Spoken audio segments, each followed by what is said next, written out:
Billionaires, the richest and most powerful people in the world. There are said to be only 1,400 of them, but who are they? Most are elusive figures, living their lives behind closed doors. So what does unlimited wealth do to the human mind? What do you do after you've got the fast cars, yachts, and the private jets? These are the entrepreneurs and visionaries that can change our world with their big dreams. All entrepreneurs enjoy dreaming and thinking what could be. People are shocked, they're afraid of being immortal. Are we still on track to land on the moon by 2015? We've gained intimate access to 3 of these extraordinary characters. Our aim, to understand what makes them tick, to understand what makes them special, and to understand how to be a billionaire.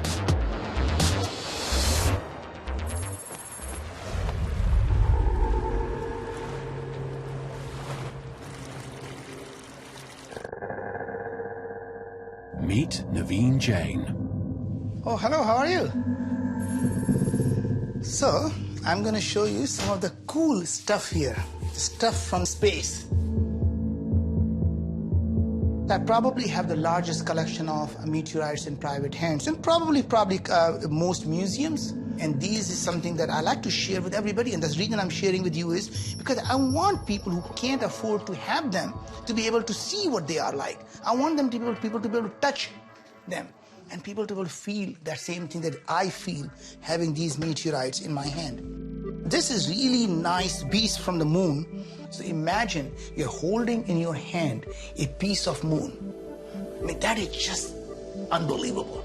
So people talk about, you know, honey, I'll take you to the moon. I brought the moon to you. I mean, imagine that. Right? This particular meteorite fell last year in California, and I was watching the TV, and I saw this woman holding this meteorite. And I contacted her, and I somehow convinced her that it's in much better hand with me than with her, because I think it could pay for her kids' college education, which is how I have it. Here's another meteorite that actually hit a woman minding her own business, and this thing from the sky fell through the roof and hit her thigh.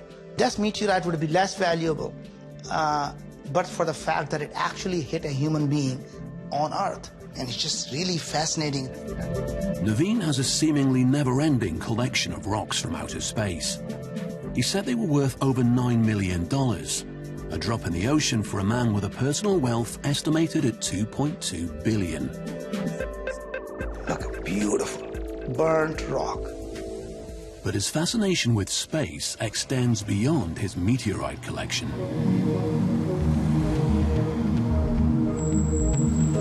Moon Express? Thank you.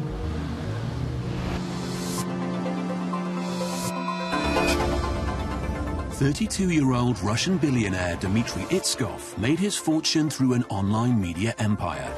Now he's the story as he tries to drive forward one of the most audacious ideas imaginable. Thank you for your vision. Thank you so much. I don't think you're crazy. I read the articles. I don't think you're crazy. You know, I think you got a vision, right? I think we can help you achieve that vision. All right. Thanks, David.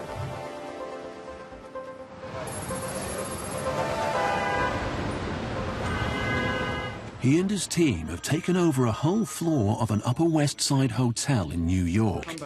Final preparations are taking place for his controversial Global Future 2045 Congress. The first meeting with Dmitri is a brief encounter on the street. So what's the point of the Congress? What are you trying to achieve?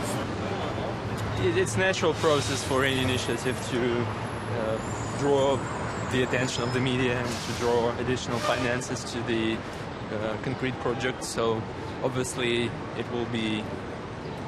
those will be next natural steps to get additional money on board, to get media, to get more supported journalists on board. And how is it funded? How? By myself. How much money have you put into this so far? $3 million by the moment.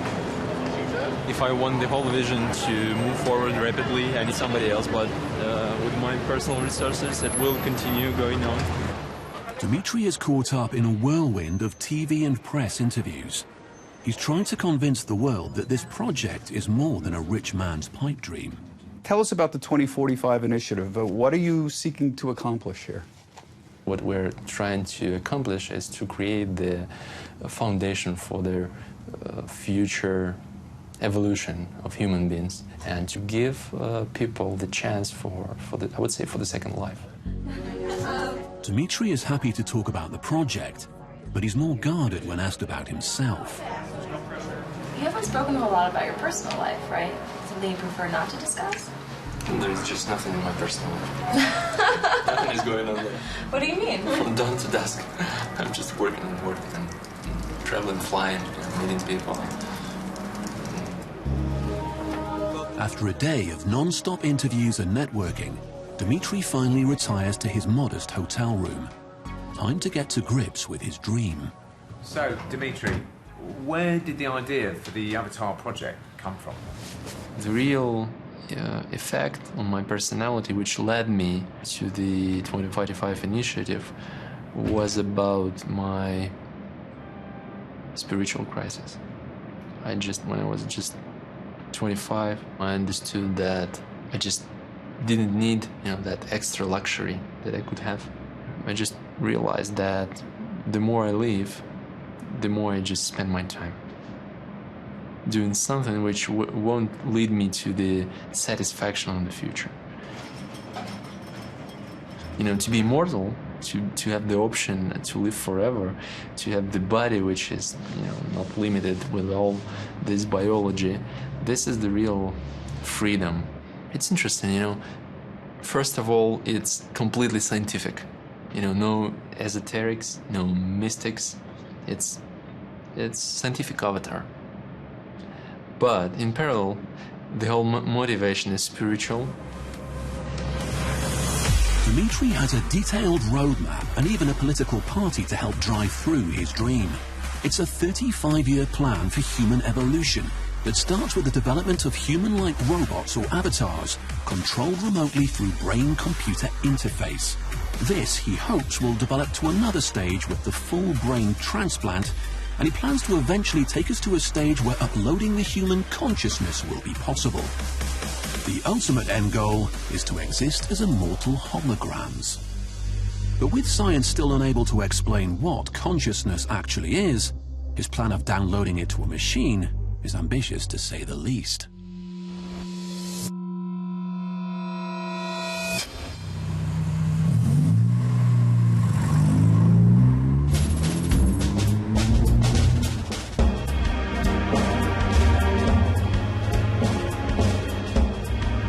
Michael Birch used to be a computer programmer in his bedroom in Cheshunt, Hertfordshire.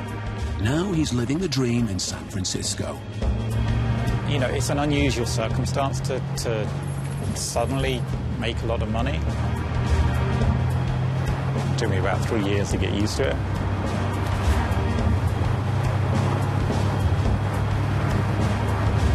When you're not from that background, you're not brought up wealthy, and then you suddenly do have access to wealth. It's a hard adjustment, and it's hard for anyone to feel sorry for you, so you can't really speak to people about that. You should be able to spend money how you like, but you're nonetheless always a little conscientious of how it can appear to others. And that's particularly true in San Francisco. If you go to LA, it's almost the opposite. But even if you haven't got any money, you want to appear as though you do have a lot of money. In San Francisco, it's sometimes difficult to tell between a billionaire and a bum. My wife and I had a lot of discussions after we sold the business about what we should do with our lives. And we wanted to do anything that we felt was going to kind of bring us happiness. And it's great to take vacation, especially with the family, but when the kids are in school, I'm kind of tied to one place. I can't just sit at home reading all day, or I need to be out with people, doing things, meeting people, thinking of ideas. In 2005, Michael and his wife Sochi launched Bibo, a social networking site popular with teenagers. At its height, it was outstripping Facebook and MySpace with over 100 million global users. But on the 13th of March 2008, their lives changed forever. Internet giant AOL bought the site at the peak of the dot-com bubble for a staggering $850 million in cash. Michael, is it okay if Stephen shows the reporter around the battery today? Yeah, I think that's okay. Are you looking a little naughty today? Yes. It's hard to feel that you deserve to ever make a huge amount of money in some ways. I mean, I don't think it's entirely... There's always an element of luck, but I think we did work to get it. Yes. But you still feel a certain responsibility as to... Like, we don't want to lose it or waste it. We left England 12 years ago now, and the one thing Michael said he missed most were the pubs. So this is what we did. We brought a pub into our home. We use this as kind of an entertaining space for when we have friends over. We sometimes have pickled eggs and yards of ale just to make it feel really English. And then we got Guinness and London Pride on tap, which was the most important element of it. A pub, in a way, is kind of the original social network, so it was, in some ways, a logical follow-on. At least that's what we told ourselves from doing an online social network to doing a real-world one. But we enjoy kind of curating those social interactions, experiences. So the bar is a kind of good way of doing that. The most enjoyable period of the kind of Bibo experiences, if you like, was early on, when it was just a handful of people in an office coding away, building something that was growing quickly. It was really exciting. And then as it got bigger, it just stopped being as much fun. That's a good There we go. It's all right, isn't it? There's a future career ahead of me. I know. And then we hit problems where we were no longer growing. We were getting beaten by Facebook. So that was kind of a tough period, I think. And it became evident that it was time to sell. And I wouldn't say that was that enjoyable either. It was not the best year of my life by any means. I mean, Devon being born was an absolute highlight. Outside of that, it was... The money in itself didn't make us happy, and when we sold, we didn't have to work for AOL, so we effectively were unemployed the next day and had this big pile of cash, and that was kind of hard to come to terms with. It's like, then we had to really evaluate and say, what are we going to do with our lives at this point? Like, what's the next thing for us?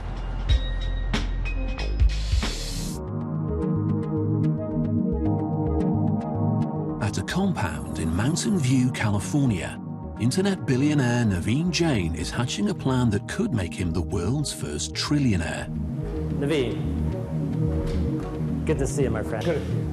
So Naveen, the team is working hard, as it usually is. Of course. Remember, on the left we have our systems engineering team doing all the mechanical design of the lander. Yes. And on the right, we're doing all the avionics, so micro-miniaturizing all of the electronics that goes into landing, because you can't land without software. So we have our guidance, navigation, and control team working on all the software. So we're going to land on the moon somewhere around here, close to where the Apollo spacecraft landed at the equator. How did you pick that area? Well, first of all, it's on the near side, so it's easily accessible from Earth. It's an area, the dark area are actually regions of lava plains, so they're not mountainous. Not so long ago, it was the Soviet and America's superpowers that were locked in a race to land on the moon. Now it's Bob and Naveen who are leading the competition to mine precious metals from its surface. Are we still on track to land on the moon by 2015? We're still on track, Naveen. Initially, we thought the mission was going to cost us about $100 million. Do you think we can bring the cost down to, say, $50 to $60 million now? Yeah, even less. Yeah, even less? I think the first mission will be under 50, and subsequent missions may be under 40. When would we be able to tell your honey that I want to take you to the moon? 10 years. 10 years. Not only will it be a honeymoon, but I can take my honey to the moon, and I think that'll be the killer. If you can do that, that's real business. If we can go to the moon for $50 million and the cost comes down to 20, and we're able to bring back the thing's worth $500 billion, I don't care what anybody says, that's a great business. Somebody is going to create a $1 trillion industry in space, and we sure hope it's us. When you tell somebody what you're doing and they don't think it's a crazy idea, then you're thinking too small. So when you walk up to a party and people say, what do you do? Well, I mine the moon. Well, that's crazy. Well, I'm thinking big, right? What do you do? Well, are you writing an app for iPhone?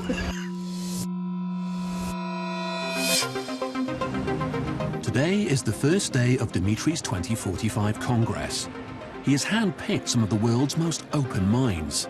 Neuroscientists, religious leaders, philosophers and futurists, all gathered to hear him initiate a new era for mankind. In this world of the future, there will be no diseases, no death, no hunger, no wars. But, you know, we don't want to look like Borgs from the Star Trek, right? We want this technology, you know, not to spoil our natural biological body. We want the technology to help it to stop suffering, to get rid of death. Thank you.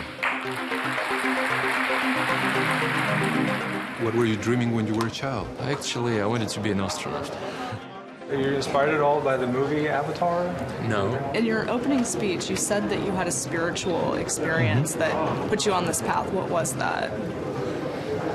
You know, spirituality comes to one's life very gradually, you know, and in most cases it comes from the disappointment of the lifestyle which people live. We don't have to die a physical death. Life everlasting. How realistic 2045 is depends on this fast rate of technological change. And if we continue to accelerate the way we have been, then the answer is it'll probably be pretty close. Anything is feasible. The issue here is it practical. I think that the human ought not to be determined by our genetic makeup. This conference is convened by someone who wants to become an android. Are there parts of what's going on here that you do not endorse? If the ideas are inappropriate or don't see progress, then presumably they will be dropped from the agenda. You sometimes think you have to be a little bit crazy to think of such a big idea. And it's creativity, it's not craziness. It's, you know, kind of internal force that can change the world. You know, that is not craziness. Dmitri's work isn't just theory and debate. He's plowing his millions into making the first stage of the Avatar project a reality. On Russian television in 2012, he revealed the first prototype android, based on himself. Полностью функциональной копии человека, а к середине столетия обещают сделать оцифровку человеческой души, чтобы переселяться в андроида. Unsurprisingly, Dmitry wasn't satisfied. So he's now commissioned David Hanson, a leading creator of lifelike androids, to build him a more realistic head that he can showcase at the end of the Congress. We just need constantly create some evidence that will allow people to start believing that the project is real. But let me have a look at it, how lifelike it is, because I haven't seen it yet.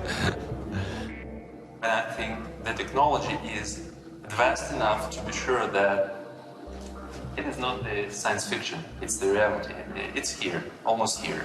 So let me thank you for those 2 beautiful days which we had. Thank you. The Congress is over, but backstage it's obvious not everything has gone according to plan.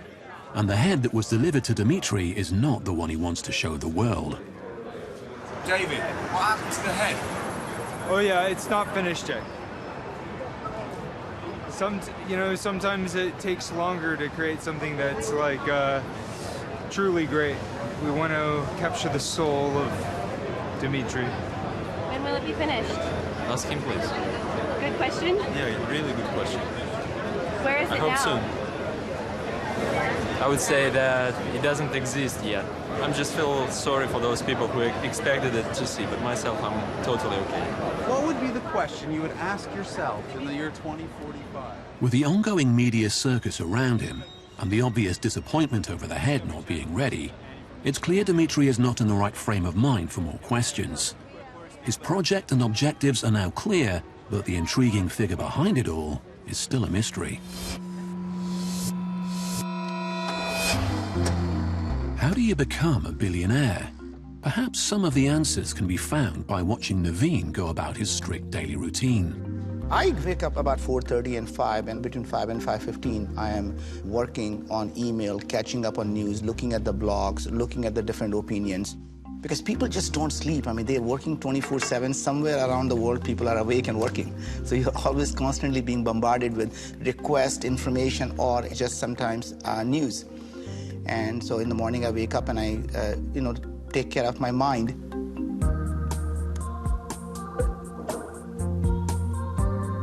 and then after that I work out, and that's taking care of my body.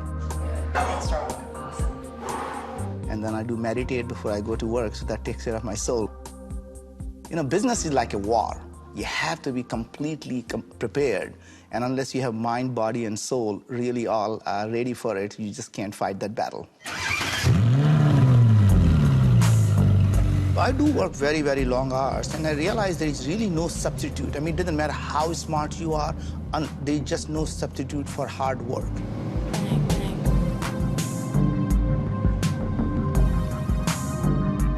If you want to succeed in life, you have to be absolutely at your best. And the only way to be absolutely at the best is to give it 100% of yourself.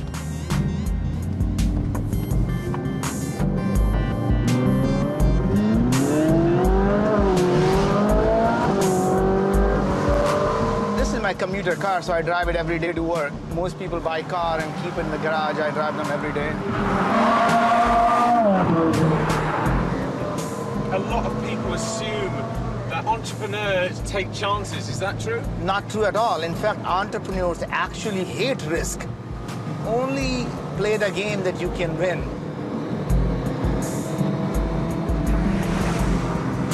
Making money is a byproduct of doing things that you really enjoy doing. It is never a goal in itself. And it's like having sex and orgasm. You have to enjoy the process and not focus on the end goal. People actually who focus on end goal, like getting an orgasm, never get one.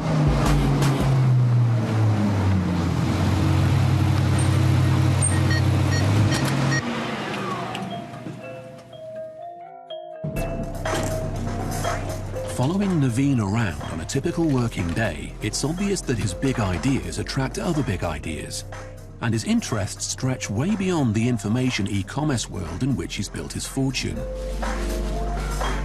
We're in the midst of building this. We're in the, part of it's being built right here in Seattle. Hopefully by the end of this year, it's all going to get put together, and we're going to flight test it. So how many people, two per? Yeah, it's pilot, astronaut, and you. Okay. We call it the right stuff experience. For Naveen, the billionaire formula is simple. What makes a successful person? They go out and solve big problems. So you know how to make $1 billion? You solve a $10 billion problem. Having already made his billions, he now unashamedly wants to use his business brain to change our world. Let's focus on education, healthcare, energy, shortage of water, shortage of food, and I'm going to tell you how innovation and entrepreneurship can solve each of these problems. Let's look at education. Imagine if you are able to use a $25 tablet and build some type of a game that's more effective than a private tutor, and it's more addictive than the most addictive video game. Think about it, one day a child is going to come to the mother and say, "Mom, can I just play one more hour of math? Because I enjoy it so much." Naveen has a knack of putting people under his spell, making his mission to solve some of mankind's biggest problems seem plausible in space and on Earth. What if we can build an artificial intelligence system that can be used by a village girl? She'll be able to go door to door and able to diagnose the diseases where there are no healthcare, there's no hospitals, there are no doctors. These are big ideas that could turn a big profit, but some of them seem a bit far-fetched. What if we take a 3D printer on the moon and somebody can go out and send the DNA of a bacteria or a virus and we print it right there and leave it on the moon and watch it grow? Right. These ideas, they're a bit out there, aren't they, Naveen? Don't people think you're just a bit mad? Well, the point is that the reason they think it's mad, because it's already, they don't know it's already happening. The things that used to be science fiction are now becoming science reality. Naveen's relentless enthusiasm, obsessive work ethic, and unquestionable self-belief are some of the building blocks of how to be a billionaire. And it turns out these qualities were forged in an intriguing childhood. Michael and Sochi live on Billionaires Row, overlooking San Francisco Bay. Before they sold their social networking site Bibo for $850 million, life was very different. I felt quite old at the time, but I was 18 when I met Michael. And you're just 19. Mm-hmm. I was 19. Yeah. We actually worked together at an insurance company, both in kind of salary jobs, but I wanted to do something in the internet space, and it happened to coincide with having our first child, so we both kind of gave up work at the same time. He worked from home, you know, creating multiple internet sites, one after the other. And I would then have a baby and then go back to work to support the family. And then when I was on maternity leave, I would help out, because I was also a programmer at the time. So I would help Michael do, you know, with any development work that needed doing. So we started working together, you know, not out of a choice, but out of necessity. Yeah, looking back, I don't know how we managed to live for 3 years with 2 kids and earning no money. I don't know how we did it. I think Sochi's low point was when she had to get her mum to buy the groceries once. Yes. I was at the grocery store, that was my low point. But we've paid her mum back since, so it's okay. I always feel I need to be productive in some way. I mean, just to myself, not necessarily to the world, but if I don't feel some sense of satisfaction from doing something, then I just kind of get bored. While Bibo lost millions of users under AOL, Michael didn't just sit back and enjoy the trappings of his wealth, as many of us might. He set out to find a replacement project. This is Monkey Inferno. It's a tech startup that we started after selling Bibo. And we employ about 20 people here. And it's really a vehicle to continue doing what we were doing, just my wife and I, before we did Bibo, which was experimenting with different ideas. I don't only come here to drink, but it does help. We do something called Friday Wind Down. So Friday around 4:30, everyone starts working, and we go to the bar next door, which is part of the office, and we have guest speakers coming in from outside. And then sometimes we just have people talk internally about a project that we're working on or the way we do things differently at Monkey Inferno to other companies. Yet the bumblebee flies because the bumblebee does not know that it can't fly.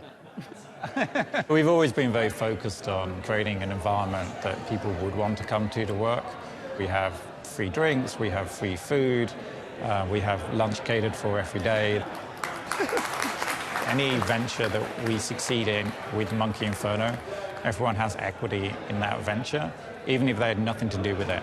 So you're very much encouraged to help every other employee, every other project succeed, because you're all going to be equal benefactors from that success. Michael said that the main motivation wasn't to keep adding to his fortune, but that hasn't stopped him from investing in over 50 different companies, from tech to charities to real-world business. Was this his way of keeping busy, or part of his search for something to fill the void that the sale of Bibo had left in his life?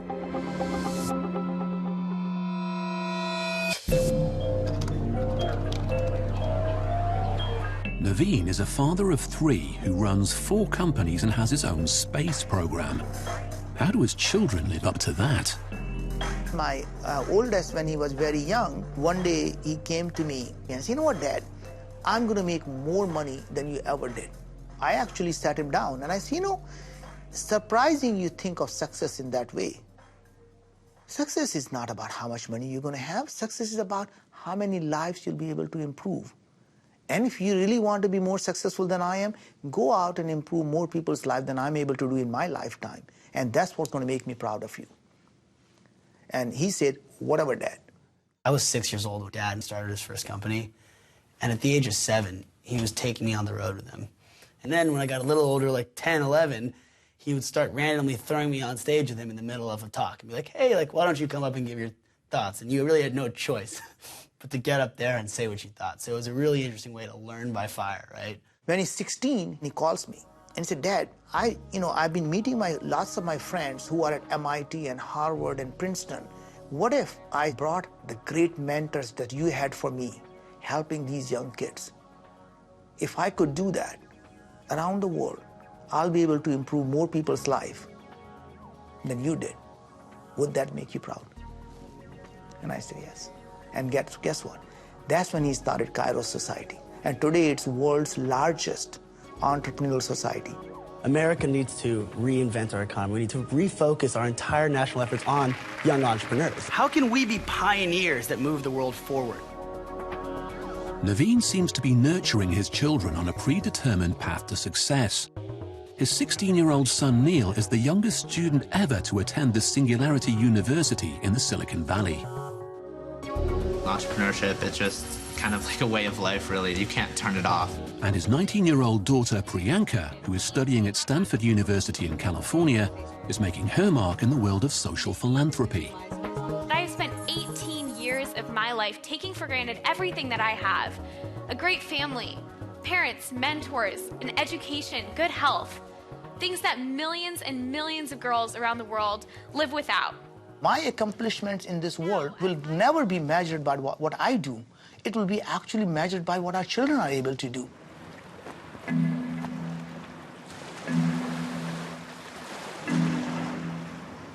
Naveen's boys have flown in from California for a rare opportunity to hang out with their dad. Well, there comes my rock star there, and he's on the phone. Being an entrepreneur is just a full-time job, 7 days a week, 24/7. All right, let's go. I love taking a speedboat out on a full throttle. Sometimes you just got to let the stress out.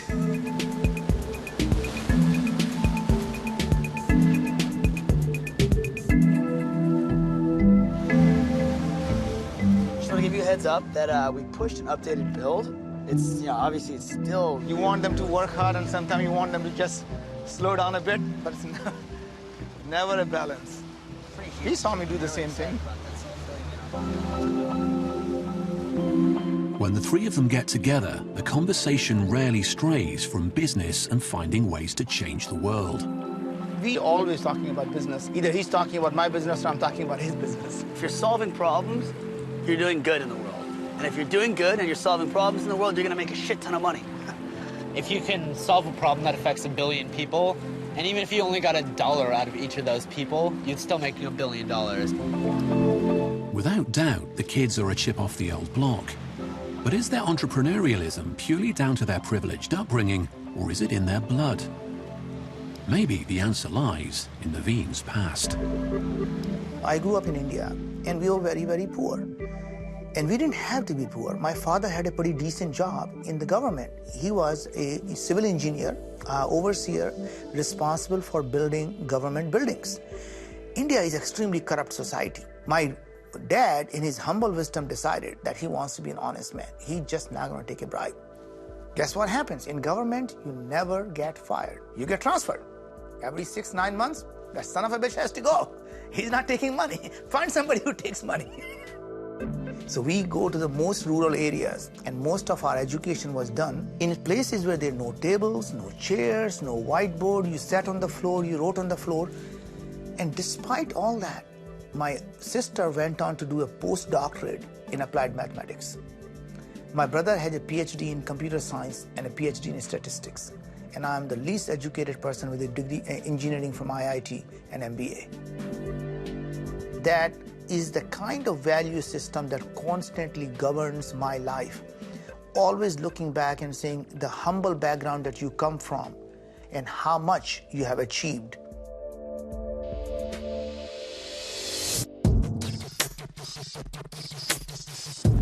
Michael Birch has his ambitions grounded in reality. He's not reaching for the stars like Naveen or trying to change the world like Dmitri. Instead, he's spending tens of millions on a project that will make him the landlord of San Francisco's biggest social network. We'd kind of had enough of doing the internet stuff, and we wanted to do something which was more of a real-world business. And we'd always been into bars. We met in a bar, and we built a bar in our home, which is one of the most used rooms in the house. There's that kind of secret desire to open a pub. How's it going today? Good, how are you doing? Place is looking good. It's getting there, isn't it? The building is a total of 5 floors. The top 2 floors are hotel rooms, 15 hotel rooms, and the bottom 3 are club space. It's about 58,000 square feet of floor space altogether. There's a total of 5 bars, a restaurant, a gym, and a spa. It's a pretty sizable project by club standards.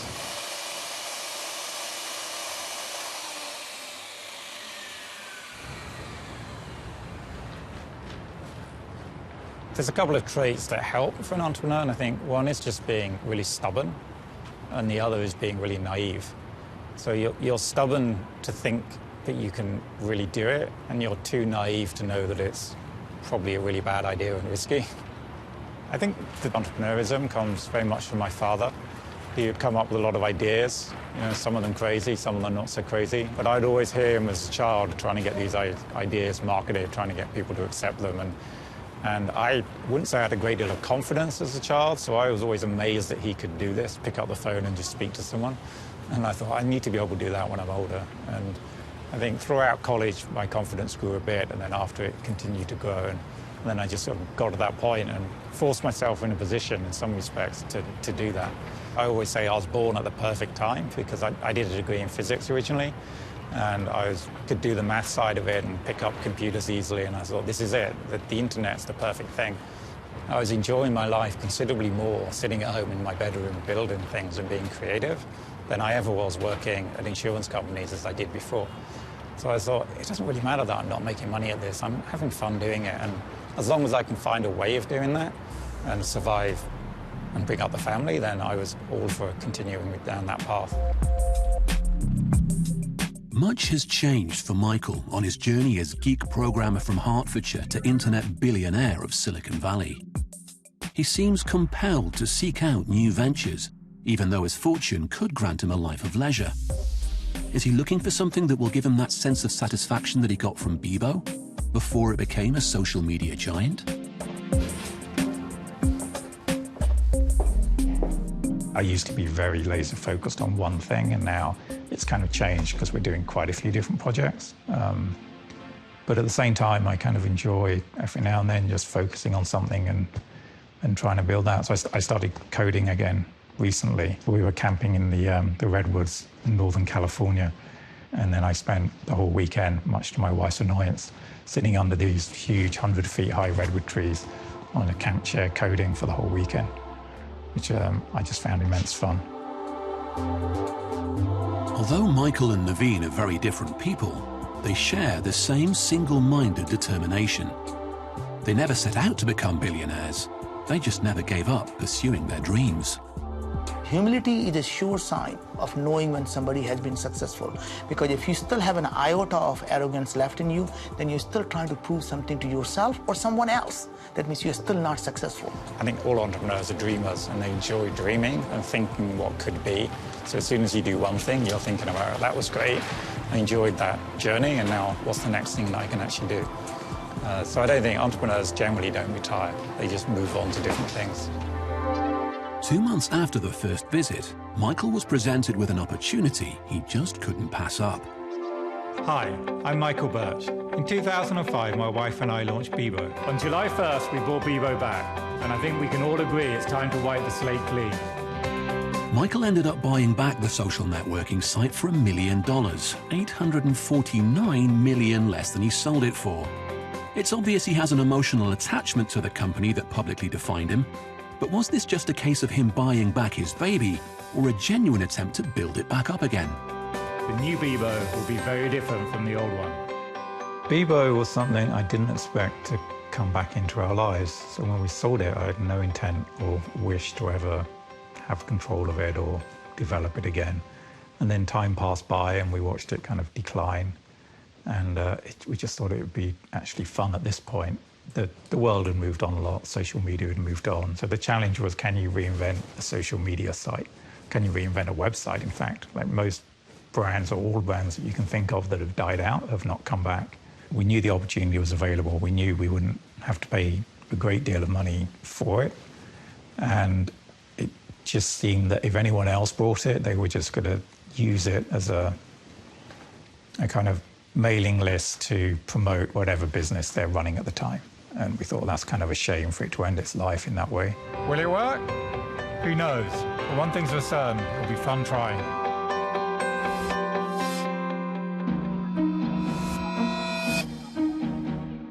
After the 2045 Congress in New York, Dmitri went off the radar. And it took more than 2 months before he agreed to meet again, this time in Dallas. His devotion to the Avatar project is obvious, but is he sacrificing everything for a life of city hopping and lonely hotel rooms? I never feel lonely, never.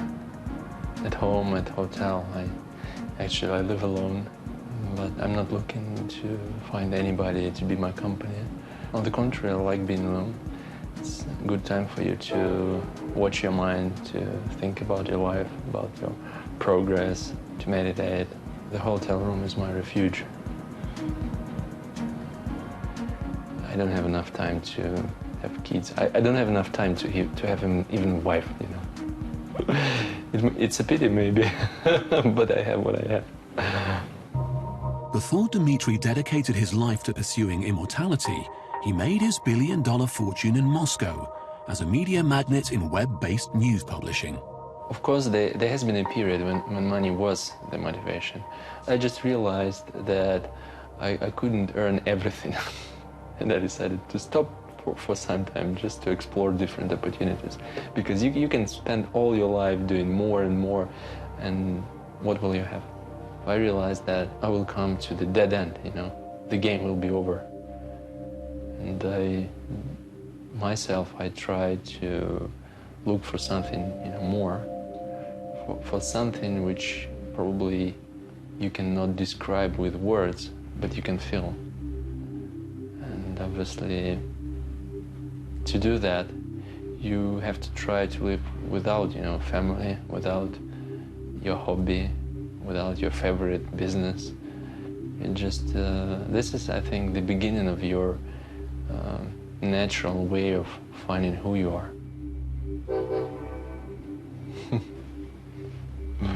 He said hello. You know, immortal life itself is not a goal. To have the opportunity to live longer and to explore more in this external world and in the internal world is the goal. Once you separate yourself from the body, from the physical body, which you always consider to be the essential part of yourself, once you do that, here emerges the question who you are. And that has been the most important question in my life. Dmitri is in Dallas to spend a few days with robotic designer David Hansen, in a renewed attempt to create an avatar head he'll be proud to show the world. It's a bit weird, is it, looking at yourself after all this time? No, it's not. This is the first time that I've done live drawing of my subject for my robot. Generally, I've done the robot portraits of people who are passed away, like Albert Einstein and Philip K. Dick. The idea of the Avatar project is to create the alternative for the human body, and the head is just the first step. It's to show that the essence of myself can be in that robot as well.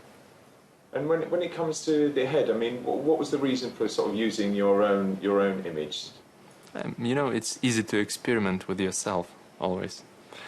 So obviously I have to be everywhere to represent the idea of the avatar and the idea of future human evolution. So I think it's more pictures to have someone with you which is like you, completely like you. Dmitri's ultimate goal is to live life as a hologram.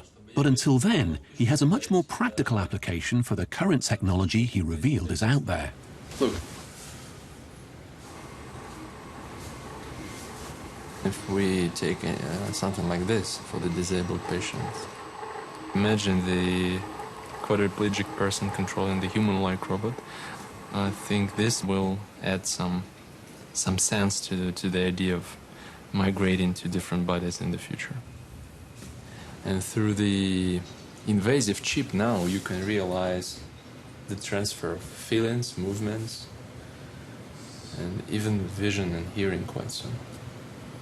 We need probably 5 years of integration, 5 years of studies, but everything is created. I mean, the technology is here. Being a billionaire has without doubt enabled Dmitri to forge ahead with his dream. But maybe it's his naivety and perseverance that made him a billionaire in the first place.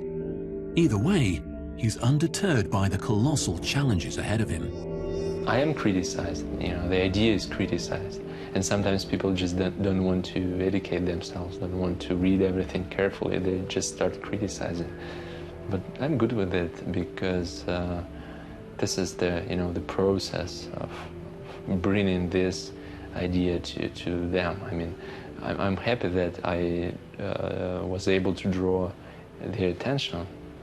And first they can criticize, then they will come and they explore something, and they will find something for themselves.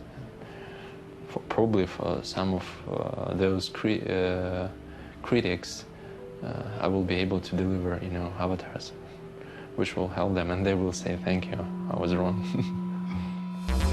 You might think that billionaires are defined by their wealth, but they would argue wealth is a byproduct of big ideas. They're interested in fulfilling their dreams, and the crazier the dream, the better.